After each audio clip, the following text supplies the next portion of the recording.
Now, lockdown has been affecting all of us in different ways. In our family, it feels like we've been busier than ever as we've been trying to combine working with looking after the children. A friend sent me a cartoon that seemed to sum it up really well. Someone is asking a little fox, "Is now a good time to take this video call?" And the fox replies, "Sure," even though her cub has actually wound itself around her head. But let's hear from some other members of our congregation. Hi, I'm Lizzy and I've been a part of Wrangthorn Church for the past 7.5 years. I'm a self-employed optometrist, and that means that since we've been in lockdown, I've had no work. And like many of us, I find myself in a less financially secure position than usual. However, the thing that I've found most challenging during this time is time itself. I find it quite disconcerting when I open my diary and it's a blank page for that day, but also for the rest of that week. I'm quite good at being busy, as I think a lot of us are, but actually I felt that God has really challenged me on this. There are a couple of verses in the Psalms that have particularly spoken to me. The first one is in Psalm 46. It's a really well-known verse that says, "Be still and know that I am God." And the second one comes at the end of Psalm 27, where it talks about waiting upon the Lord. And suddenly I find myself with all this time on my hands, and there are 101 things that I could do and want to do. But also, I realised what a great privilege and a great blessing it is to have time to dwell in God's presence, time to be still, time to wait upon God and see what it is that He has to say to me in this really unprecedented and unexpected season. So in terms of prayer points, it would be really great if you could pray for people like myself who are unemployed or self-employed, or are on furlough because they're employed but they don't have any work to do. That as we find ourselves in this place where finances aren't what they usually are, that we would be able to really trust in God for His provision as we wait.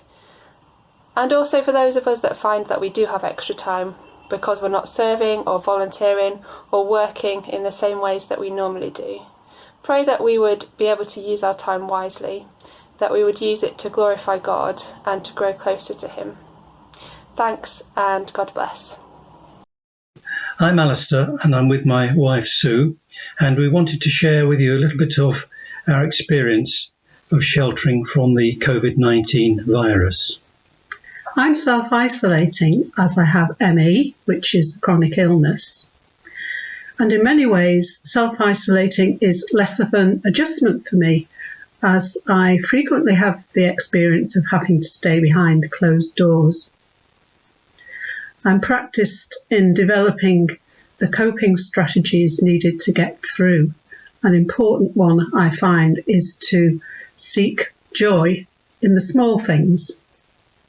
So what have been some of the practical implications? Well, because of Sue's condition, we have to quarantine anything that comes through our front door, isolating it for 24 hours. So post, online food deliveries, Amazon parcels. This also means disinfecting every surface touched by an outside agency. Our doorbell and letterbox have never looked in such good condition. My morning walks usually take place at around 7 a.m. to avoid contact with other folk as far as possible. A benefit of the current communal self-isolation has been the increased connectivity. Being able to attend church, the music group I belong to, and keep in touch with family, albeit virtually, has been a great blessing. I've seen folks I've not been able to see in months. It's not a substitute for face-to-face contact, though. And phone calls, texts, emails, social media are all really valuable ways to keep in touch as well. So what's been the impact of Easter on us at this time?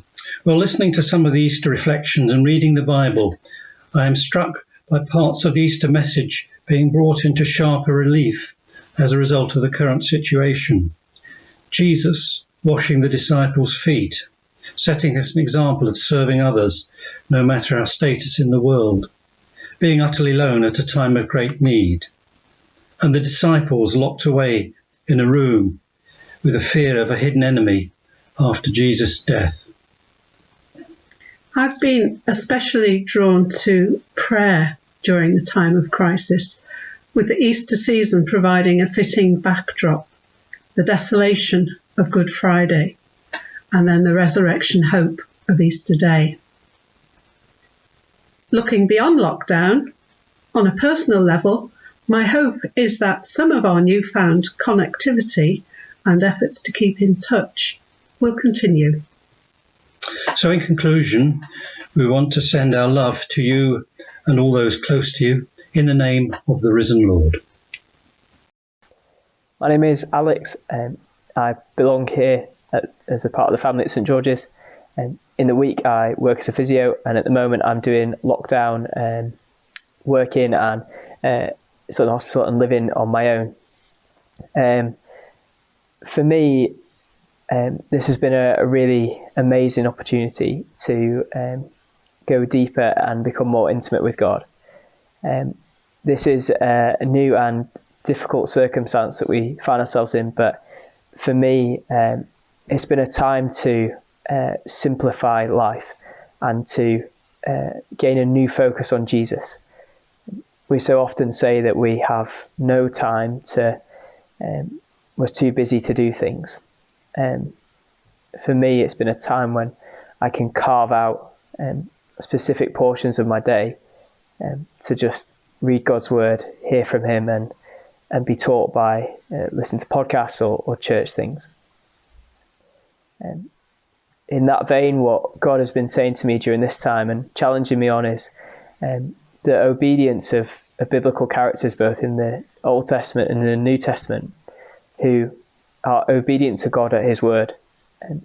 They go without, they seem to go without fear or without, not without thinking, I'm sure, but without any hesitancy. For me, the challenge is to be obedient to Jesus within work and within this lockdown time, as those characters are. And I'm wrestling and working out what that looks like for me in my own life as we share Jesus during this time. I've been challenged to be really bold with going with him at his word. Well, I really miss my friends, meeting up with my friends, talking with my friends. I haven't actually heard for a while about how any of my school friends are doing.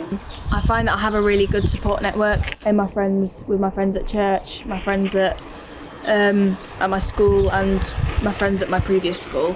And yeah, it's been really hard not being able to chat with them face to face.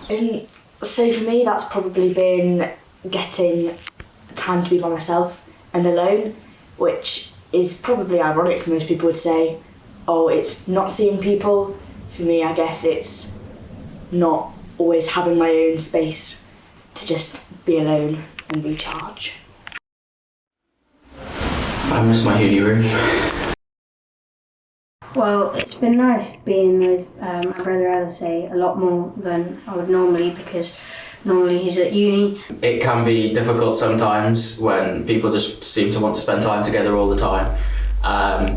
But when you remember that just comes from a place of love, again, it is a blessing in this weird time. Well, I mean, it's not that bad, but I mean, I share a sister with my room. I share a room with my sister anyway. I don't know what they've said, but it's nice just to have this time before I go away to uni, hopefully, to be able to enjoy spending those last few months with them, so that's nice. I'd say it's been a mix in terms of Christian union stuff from uni. Been putting a lot of time into that, and so it's been very present in my mind. But then in terms of a personal relationship, I would like to get better at making time for God, and there's plenty of opportunity to do that. Well, normally we'd have small group every 2 weeks, but Zoom is playing up. We're going to get back on that. it's been difficult, but at the same time, like, having the support of a Christian family is really helping me a lot through this time. And I guess it's meant that I can draw closer to Jesus in many ways, because there's a lot more time to reflect and spend time with him, and that's really important in a relationship.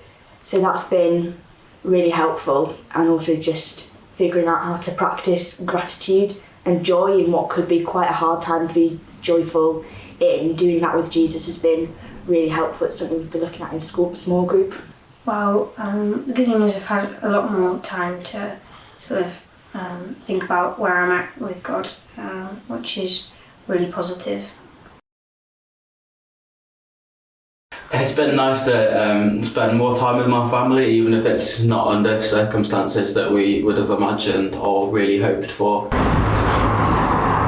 I really like the fact that the family's all back together again, and that we can spend time with each other. Probably having time to do all those things that you think, oh, if I just had a bit more time, I could do that. So, for instance, I've started reading Les Mis, which has been great. Well, I've been taking this time to make my skills on the guitar even better. Look, I'll show you. 1, 2, 3, 4.